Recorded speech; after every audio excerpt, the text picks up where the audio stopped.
네, 마이크를 부탁드리겠습니다. 네, 안녕하십니까. 저는 경희대학교에서 소프트웨어를 공부하고 있는 김민재라고 합니다. 저는 보안 기술을 좀 사용자 편리하게 이용할 수 있도록 하는 연구를 해서 이번에 수상을 좀 하게 되었고요.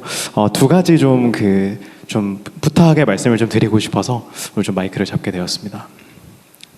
첫 번째는 보안 기술이 사실 한국의 규제와 글로벌의 규제가 좀 크게 좀 다른 부분들이 좀 많습니다. 근데 이제 글로벌 같은 경우는 사실 방식은 자유롭게 활용을 할 수 있지만 대신 어떤 사고가 발생했을 때는 크게 규제를 함으로써 기업의 좀 자율성을 존중하는 형태로 방향이 나아가고 있습니다. 근데 다만 국내 같은 경우는 여전히 특정 방식을 고수하는 방식으로 어떤 규제들을 좀 규제가 좀 유지가 되고 있습니다. 그러다 보니까 좀 사용자가 더 편리하게 그리고 그러면서도 더 강력하게 사용할 수 있는 어떤 보안 기술들을 글로벌에서는 굉장히 많이 연구하고 있지만 점점 한국의 실정과 글로벌의 실정이 좀 멀어지고 있는 상황입니다. 실제로 이제 미국에 갔을 때도 그런 어떤 차이들을 굉장히 많이 느꼈던 것 같습니다. 그래서 이런 전체적 변화들이 특히 뭐 AI라든지 이런 어떤 빠른 어떤 변화의 가속화들 때문에 더 그 격차가 커지고 있다고 좀 느끼고 있는데요. 그래서 두 가지 좀 부탁을 드리고 싶어서 이렇게 마이크를 드리게 됐습니다.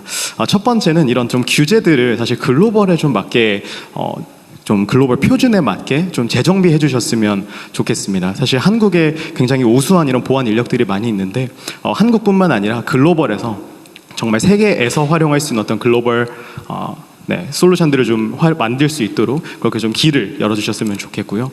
두 번째는 아무래도 이제 뭐 소프트웨어 분야 전반이 사실 너무 빠르게 좀 변화하고 있고 사실 변화함에 비해서 규제나 어떤 제도가 과거에 많이 머물러 있는 경우들이 좀 많이 있는 것 같습니다.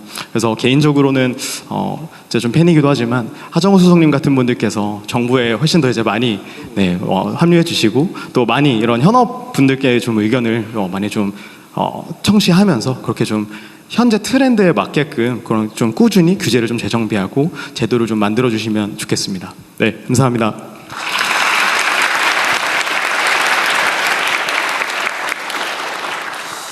네, 사실 보안이 굉장히 중요하고 예산도 많이 드는 일이죠. 네, 그래서 굉장히 많은 예산이 들지만 이제 사고가 나면 그거보다 훨씬 더 많은 예산이 드는 게 바로 보안입니다.